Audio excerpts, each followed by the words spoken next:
What's up, guys? ZAN from Forward Progress Madden. In this Forward Progress Friday 6/22 edition, we are having a game against an unnamed YouTube Madden commentator.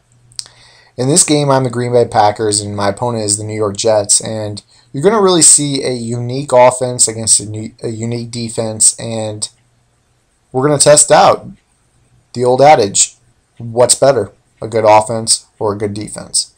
This guy runs formations that we've never seen before, so we're going to sit back and find out what he really wants to do.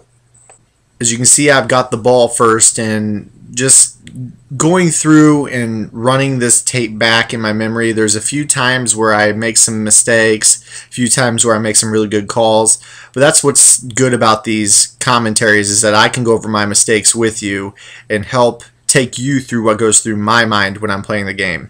As we can start out here, I'm just really coming out in my West Coast offense and getting a feel for what I want to do. Now, this offense is going to look a little similar to what you see Dream Killers run over at the Madden Mastermind channel. Reason being is that we were teammates on Team Prima for the New York City tournament. S. Gibbs, Z. Farles were kind enough to allow us to go out to New York City with them, and Dream Killers and I teamed up, and he really helped me fine-tune this West Coast offense in under 2 days. And I had pretty good success with it. To be honest with you, I really only I completed 90% of my passes on the day, and fumbles were my issue in New York. I lost in the final 64 against an opponent where I fumbled 3 times in the game, twice in the red zone, and I lost the game by 3. The score was 20-17, so talk about a heartbreak. I really felt like I had a good day there, but I could have spent a little bit more time on offense this year. Just really didn't do as much offensively as I should have. My defense was great that day, and this game is pretty much going to be the story of what happened in the tournament for me. It looked a lot like what it looked like for me in the tournament. Very efficient, had some weak moments due to lack of reps on offense, and my defense really stood up and played for me in this game. So you are going to be able to tell that I'm really a defensive player just by going over this gameplay footage after the game. As you can see here, I'm motioning around like I don't know why.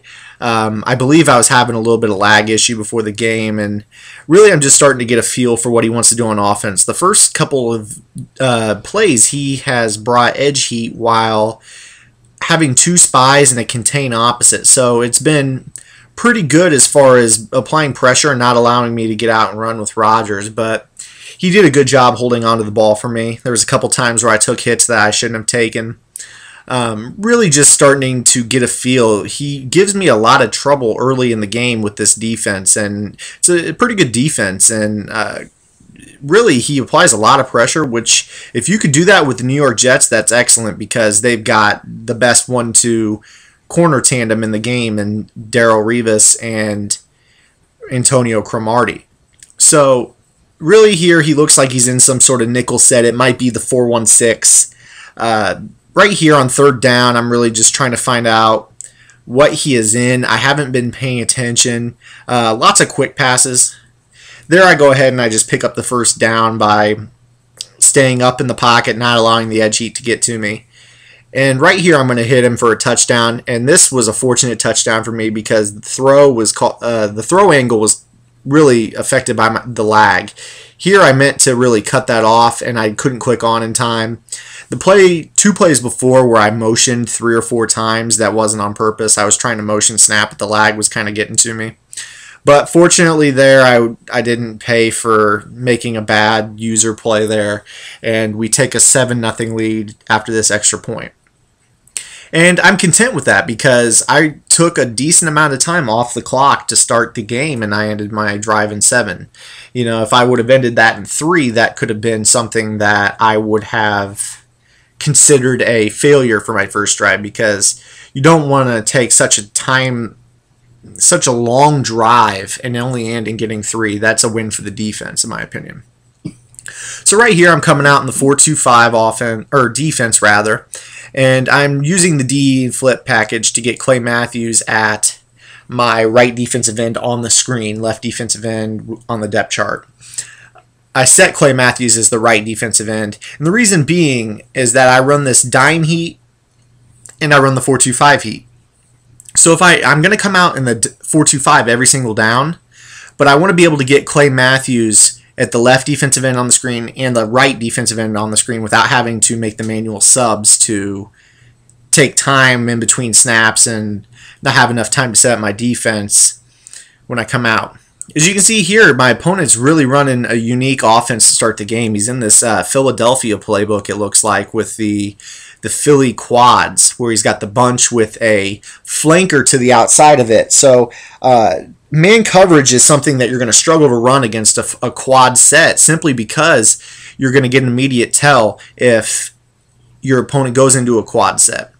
Here he's audibling into the empty H eagle. This is a formation that I've seen a lot this year with the pressure I've provided on my defense. And right here he makes a fantastic read, throws a slant route to Santonio Holmes and follows his blockers wonderfully and picks up 32 yards. So right here I'm just trying to really get a feel for what he wants to do. He's really been throwing the underneath crossing patterns. So I'm really just going to start adjusting my defense to what he likes to do. Notice I've got deep blue routes all over the field. And you'll notice that they don't really play so much like a true deep zone. When you audible somebody, or hot route somebody rather, on defense to a deep zone and they're down in the box, they don't drop deep right away. They actually kind of pick up crossing patterns and trade them off. So you'll notice, watch Morgan Burnett on this down. I don't know if he does it for sure. He kind of just does whatever he really wants to. Here, my opponent goes to, I believe that's Plaxico Burress on the, that might be Turner. I'm not really familiar. I didn't use the Jets much this year. I'm actually sure that might be Patrick Turner. But either way, Woodson goes up and it makes a fantastic play, and we've got a 7-0 lead and the ball back. My opponent only had the ball for a minute. So right here we're running, this is my favorite run in the game, the inside zone. Inside zone from any formation is a major staple of my offense this year. A lot of guys really helped me on my offense this year. I told my lab partners in New York that I didn't want to run the West Coast because I had to have inside zone. Reason being, when you have a defensive tackle in a, he was out of bounds. When you have a defensive tackle in a one technique, or splitting the safe or the center and the guard, you get that double team that works off to the second level. And that's really good because I can read the block and make an easy cutback into the left A gap or into the right B gap and pick up some good yards. And an over-aggressive user, you'll see in this game, he gets over-aggressive a couple times. An over-aggressive user will allow me to get up, and this was a terrible, terrible play by me. I don't know what I was doing. So really, he's been running the same play defensively, and I haven't really figured him out yet. And that's why I'm saying I'm a little rusty. But back to my point about the defense. If my opponent gets over-aggressive when I'm running this inside zone, I can really choose one lane or the other and just cut it back on him. And you will see that a couple times where I make a good cut back into a lane that didn't appear to be there pre-snap, but developed as the zone blocks really worked off to the second level. And that's what I really like about the zone blocking. So as you can see, not the best drive there. Had a chance to take a 2-possession lead and ended up punting on a 3-and-out. I really did not do a good job adapting to what he wanted to do defensively. As you can see here, I do what is one of my favorite concepts in the game, and I dropped Morgan Burnett into a spy and threw him way outside on the right. So it looked like he was dropping over the middle in a deep zone, but he really just followed the quarterback, and as he tried to roll and hit those crossing patterns, nothing was there. So I like to get a little tricky with those spies. Right here, Santonio Holmes on the playmaker back over the middle. Tried to mix in a little man coverage there, and he burnt me on it. Now, this no huddle here, this is what I like about the 4-2-5 defense. I'm able to set it up in a hurry. I get this play set up real quick. Got deep zones all over the field. He actually makes a really good read. He should have gone to this play a lot more. The amount of zone I ran, he could have hit this little screen pass all game long and just absolutely gashed me for major yards. So he's back into this quads formation, and I'm stuck in man coverage here. I should not have called the man coverage. He gets the ball over the middle, and I just absolutely decapitate Santonio Holmes. I should really get out of this man coverage soon. As I'm looking back at this film, he's back in this empty eagle again. This is something I saw all year. Saw it in Harrisburg. I played Mark Dog in the CBC with the Renegades. I played with Vince and Dillo from C4 leagues, and we played against Tyronto, who ended up winning the $140,000 tournament, and Mark Dog, who I've actually played 2 or 3 times in my tournament career, and he's gotten the best of me both times. And then Truth was against us in that. But anyways, Mark Dog ran that empty H Eagle with the 2 wings, and the nice thing about this 4.25 is that the delay flat routes that those wings run do not pick up the edge heat, and you'll see that the Clay Matthews will get through here a couple times against this H Eagle. Right here, this is my red zone defense, this cover 1. It's the same as my run defense. And, you know, not much I can do here. I had 3 guys there. That's just a byproduct of the game that we're playing. Who knows with this Infinity engine next year if it will still be in the game, but I'm okay giving that up. I forced him to make a read that I wouldn't consider it a good read, but, you know, it worked for him this time. As long as my opponent's thrown into traffic, I know that I'm going to get a break or 2 over the course of the game, especially with the hit power and awareness and really just the play recognition of the Packers. They really jumped to the ball in this game. I know a lot of people say that, you know, the Packers cheat or, you know, whatever excuse people like to give when they play the Packers. And this opponent, he was just a gracious opponent the whole game. Didn't say anything about the Packers. You know, he used the Jets. I haven't seen a lot of guys try to compete with the Jets, so kudos to him on using them. He played an effective game defensively in the first half. Really gave me a lot of trouble. Here I just go up to Jermichael Finley and just get loose on him. And Cromartie actually tries to drag him down, but, you know, Finley is one of the hardest to bring down players in the game. I would say him and Adrian Peterson, Brandon Jacobs, and Calvin Johnson are probably 4 of the toughest to tackle guys in the game as far as their size and power. So, got a 14-7 lead. I don't really feel like I've made a lot of reads on offense, truthfully. His defense has caused me just to basically chuck it up and use my bigger receivers to outbody him. But a lead is a lead for me. Anytime I'm in the lead, I'm feeling good because I feel like my defense is capable of getting several stops a game, and I truly mean that. Especially with a team like the Packers. They're all over the place. You can set them up, and they'll pretty much perform regardless of where you have them. Here I'm bringing this left heat from the 4.25, and I'm not certain that it comes through. It actually gets picked up here, and we make a pretty good coverage play. And again, the 4.25 just coming through. Even when the heat doesn't come through, you have very good coverage. And the reason is those 2 strong safeties are in such awkward positions that they really take away from the corners and slant outs. As you can see, my opponent tried to throw the ball to the opposite hash mark across the field, and Woodson from his deep zone jumped the route for his 2nd pick of the game. And we're still in the first half. So now we're feeling really good. My opponent gets a little over-aggressive there, and fortunately for him, Aaron Maben gets off his block and stops Starks before he really gets the edge. I had the edge sealed with Jordy Nelson here. Now, as you can see, the difference between myself and Dreamkill on the West Coast offense is that he really loves that spread. I just love the spread for the personnel.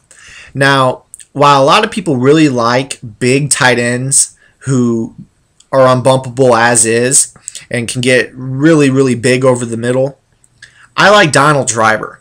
Donald Driver's not a big tight end, but, well, he's not a tight end at all. But when I audible down from the spread, he goes to my tight end position in every single formation. And I personally think he's the best tight end in the game simply because he has that 99 catch and traffic rating.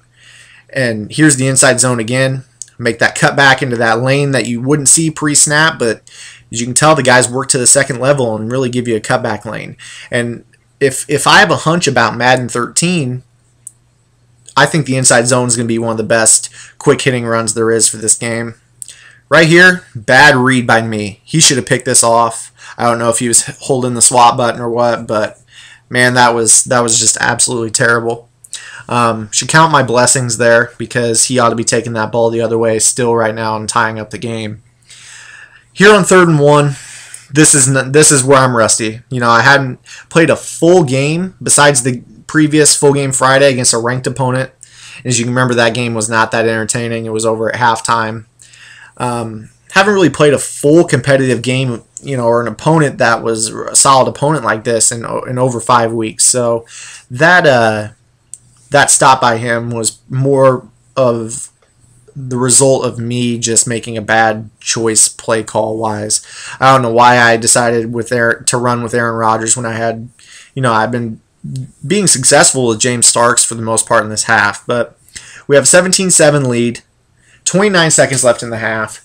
We know he's going to be trying to get down the field quick. He's got the ball at half, so he knows if he can score, he's got a chance to take the lead or tie after half. So I'm not going to change my game plan at all. I'm just going to keep going with this really, it's almost amoeba-like defense. The guys in the deep blues kind of play, the crossing patterns, they trade off. They don't really play a true deep, but sometimes they get after it. We tried to set up this heat again, and he has nowhere to go. The coverage is still there even when the heat doesn't come in, and that's something you can't say for a lot of formations this year. Right here, I think, if I remember correctly, my opponent is going to throw an interception. And really, my setup is not the same every down. Right here, we have 2 buzz zones and 4 deep zones. There, Clay Matthews comes off the edge again. So now we've got him in 3rd and 10, and we've got timeouts, so we're feeling like we could possibly get the ball back.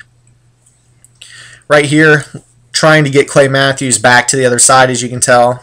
Just use a normal package. And then, as you're going to be able to tell, I believe we're going to audible to the dime when we come out. Yes, we do. We audible the dime MLB blitz flipped. And this absolutely is my best situational play call of the game. Everything he wanted was covered. Had the deep zone dropping on the opposite side. And now we have 17-7 lead with the ball inside of his 10. And we're just going to call something off the wall here. This play call set the tone for the rest of the game on my offense. When I saw how effective this play was against his defense, I knew that I had it out of any formation I wanted at any point in the game I wanted. This isn't a play that hardly anybody runs. And I've said this several times that the obscure play calls like I form normal, slip screen, or ace 3 tight end halfback misdirection, those are the plays you're not used to defending. So if you mix those in every once in a while, especially in a situation like that where I knew I was going to get some points and I had a couple tries to get to the end zone, it's a safe call because I had the timeouts and he just wasn't ready for it. And it also gave me an idea that I might be able to hit the slip screen in some big situations later in the game, which we'll come back to that later. But going into half, I want to get back to the point I was making a few minutes ago about the difference between Dreamkillers and I. Dreamkillers really loves the slot pivot and the deep outs play out of the spread. I use the spread more so as a inside zone quick snap off the no huddle, but I really use it for the personnel. I like the 4 wide receiver 2x2 personnel, and I can get out and really do what I want to do by getting Donald Driver at the tight end position. That tight end position, you need really good catching traffic, especially in a West Coast type scheme, because most of the throws that you're going to be making are shorter throws. And if you have that catching traffic over the middle, that's really like having a baby blanket, if you will. You can really rely on him to make the plays that you need him to make and keep the chains moving. A lot of players don't play Donald Driver, and personally I think he's one of the bigger weapons on the Packers in the game just because of that 99 catch and traffic rating. So we've got a 17-point lead at half. The defense has really done it all for me, and I'm starting to come into my own offensively. It's not been pretty, but I'm starting to figure out what I can center my offense around. I've done a good job with the run, and I've done a good job with that slip screen, setting up what I want to do in the second half just to really move the clock and keep my opponent off balance. See, as you can see here, I've got that spy concept again. Drops over the middle, and I was just a little late to hit that first cross pattern, but if he would have gone back to that trail route, Morgan Burnett would have been right there in the spy to pick that off. So that's really what I like to do with the spy on the outside. In this formation, we've really seen what he wants to do. He likes to hit that slant out, so we're really going to drop to the outside, stop him from throwing that. And once we see that the tight end is too close to the line of scrimmage to make a catch, we go ahead and put pressure on Mark Sanchez and get him to throw an incomplete pass. So now we've got 2nd and 10, and we're not going to really deviate at all. We just like to switch the coverage behind the blitz. Here we're dropping deep zones all over the place, buzz zones all over the place. And Zombo just didn't react there. We had him in position, and the buzz zone was too low. There was no flat threat there, as you saw. He should have stayed in his curl area because it's a curl to flat zone. But fortunately, in Madden 13, you're going to notice that the buzz zones do play the corners and the slant outs better than they do this year. And that's really all we can ask for. Here we look to bring that B-gap heat again, and it's just not coming through. So I'm going to start to ditch that B-gap heat, as I've tried it 3 times and it's not really worked. The coverage has bailed me out when the heat hasn't come in. There we dropped a pick, but I can live with it. We've really got him just kind of ad-libbing on offense. He doesn't really know what he wants to do. He's kind of relying on this wide trail play. He's running a lot of verticals. And we're ready for these plays. Verticals has been around for a couple years. Wide trail's been around all Madden 12. It's something I've seen, I hate to say it, but a million times. It's just, we know what's coming. Here's verticals again, and it's bottled up. We give up the scramble to Sanchez, but we're making him take a time-consuming drive, if you see here. Coming up on his 3rd minute of possession, and this is where I really start to notice some urgency from him. He's running the same play, kind of, man, that's rough. Hopefully we'll see something better in Madden 13 there, where my defensive back just doesn't stand there with his back turned to the quarterback. But really, I'm noticing that he's kind of forcing the ball down the field a little bit more. He's not trying to take what I'm giving him short. So I'm really just going to bring the pressure and make sure I keep having my, it's not really a cover 4, but it's a poor man's cover 4. Just throwing the deep zones all over the place, having guys drop in the seam to protect against the ever-popular face throws up the seam. He's tested me with a couple face throws already, and Charles Woodson's made him pay once, and I don't recall what happened with the other one. The last play of the game is actually a face throw too, and we'll go over that when it happens. So we're back on offense, and we know that we ended the last possession with a really good screen pass call, so it's something I can come back to potentially in this possession. Here he's only got 5 guys in the box. He sees that, he goes back to a traditional cover 3, and he's going to give me a little trouble with this defense to start here. I don't know how in the world that was a fumble. I would have challenged it if he recovered it. Rodgers is clearly throwing with a forward motion. So 2nd and 22, it's not looking pretty. But, like I said, the previous drive, we saw something that we could come back to. When you're in a situation where you have long distance to go, the screen pass is never a bad call. Neither is a draw or a run on 2nd down. You want to try to make 3rd and manageable. Unfortunately, the blockers didn't do their job, and we've got a situation where we really just need to make a safe play call. We have a 2-possession lead. And I anticipated that he might send the house here, and he really did. He sent, I think, 7 guys, and the screen pass goes down the sideline for six points. Like I said, right before halftime, I keyed in that screen pass is going to be something that I'm going to go to in this game. I'm not a person that really likes to throw a lot of screens, but if you're going to give it to me by sending a lot of pressure my way, I'll let those linemen let you through, and then just throw it to the running back and follow my blocks for the big yards. As you can see there, it looked like the lag got me, and I was going to miss that extra point, but fortunately Crosby banged it through. We have a 17-point lead with 2 minutes to go in the 3rd quarter. Now I really just feel like I want to make my opponent take a time-consuming drive. But unfortunately, he's going to get the big play that I'm trying not to let him have.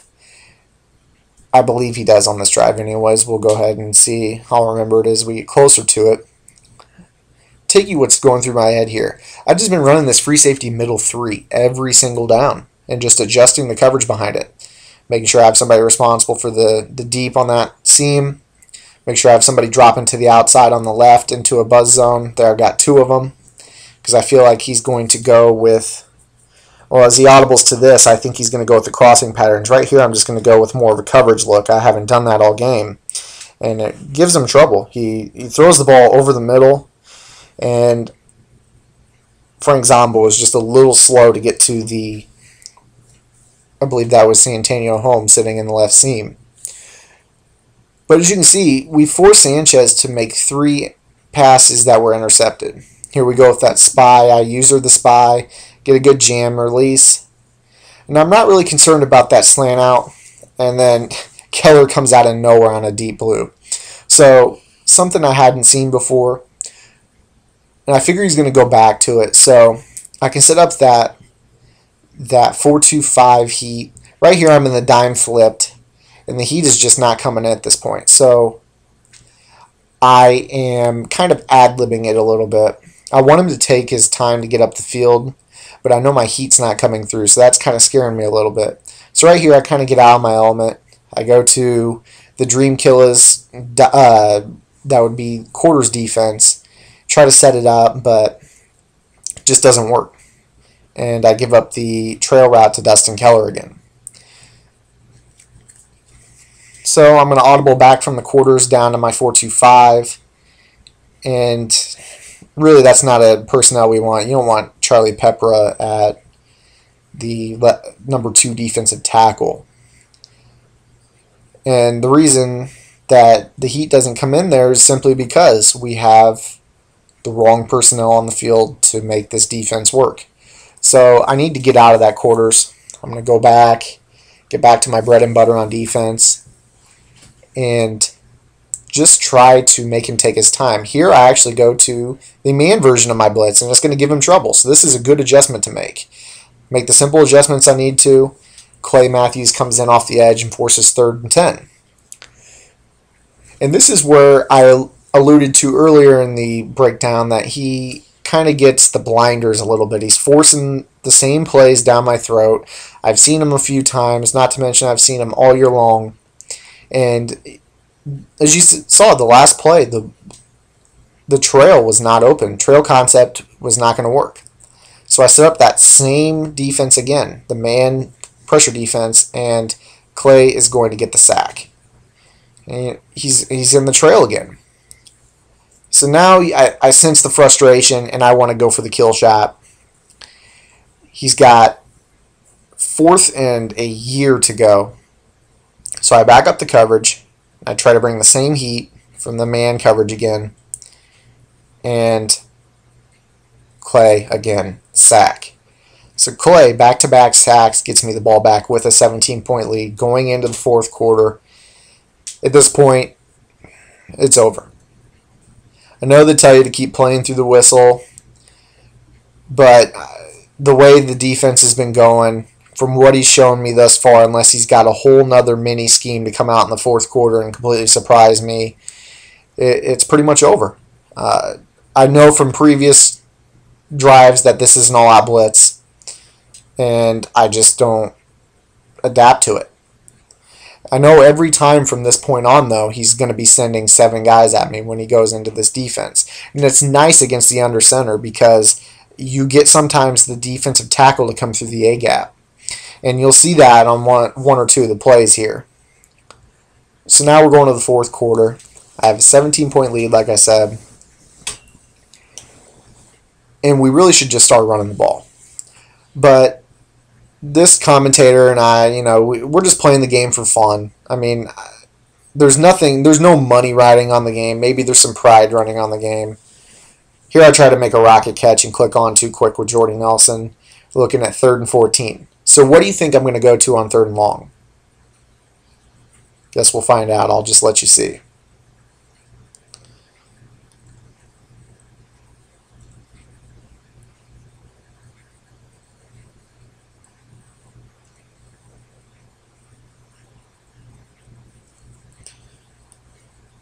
There we go. I use a little trick that I used. If you notice in the last video, I used a motion out, motion back concept. That got the backside slot to switch with the front side, or the strong side. Running backs, man. There I did the same thing. He did have a buzz zone out there, but it was out of place, and the man that was guarding Driver completely left him alone. And I threw the slant out to Donald Driver and picked up yards, as his linebacker wasn't going to be able to keep up with him. So I really, really like that. You can call it what you want to.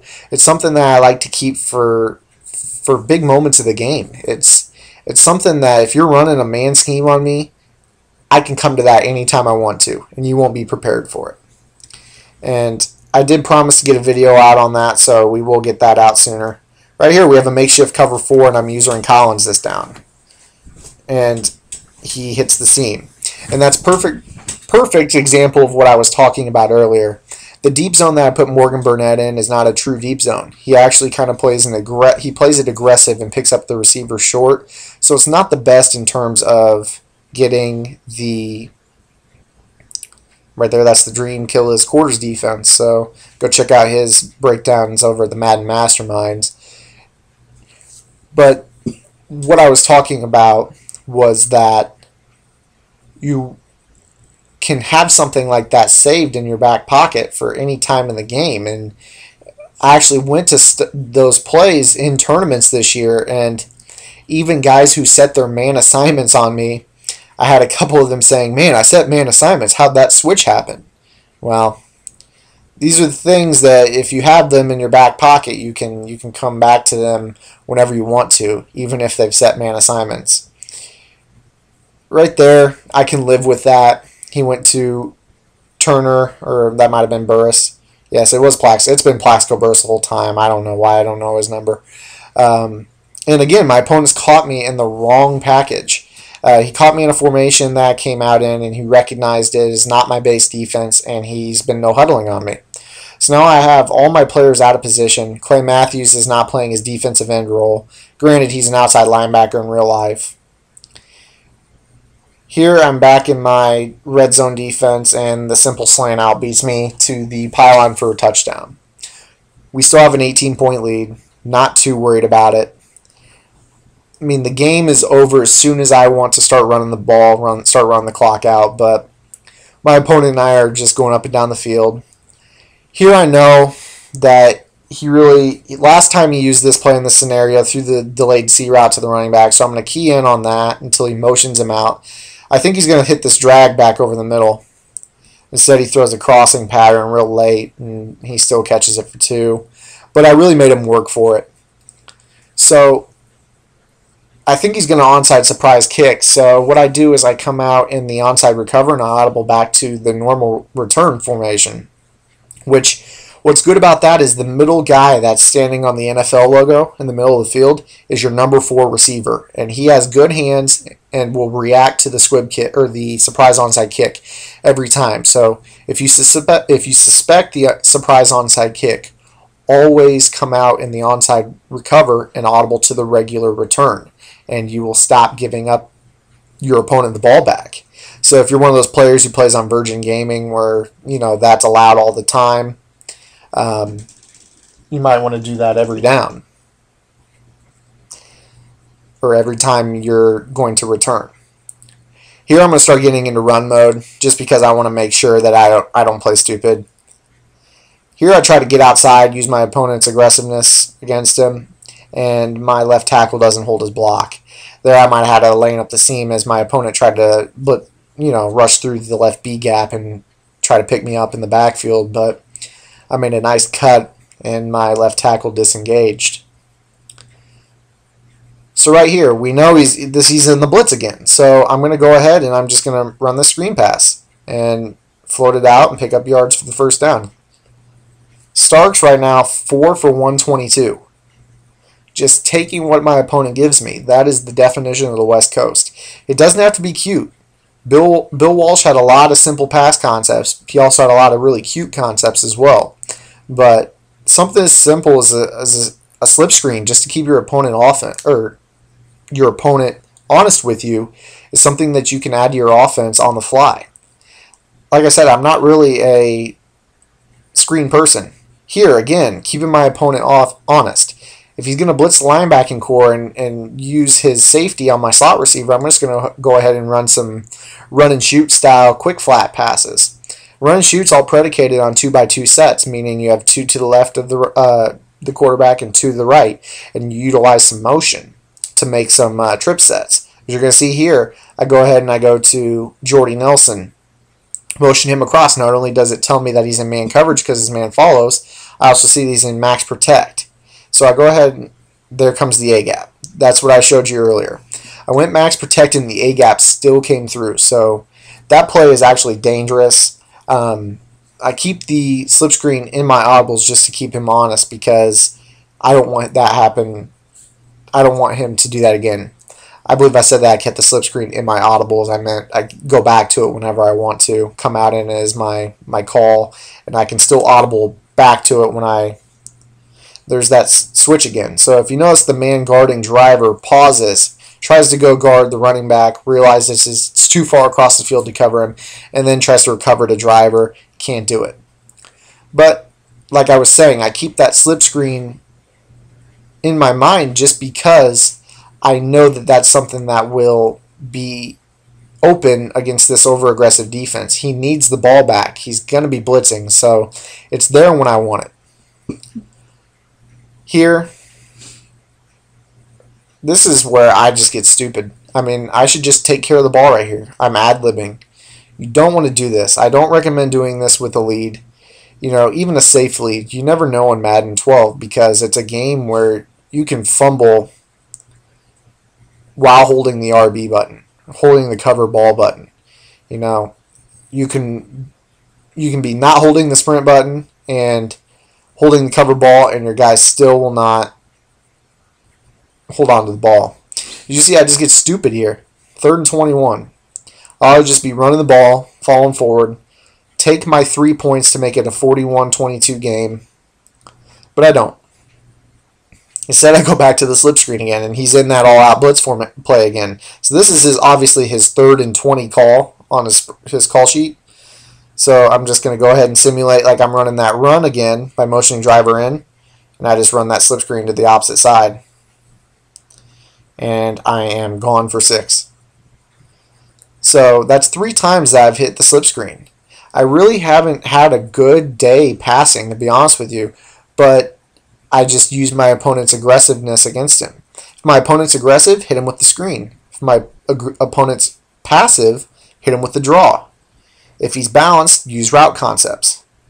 If he's using bump and run nano blitzes, use man on bump quick passes that require him to use her.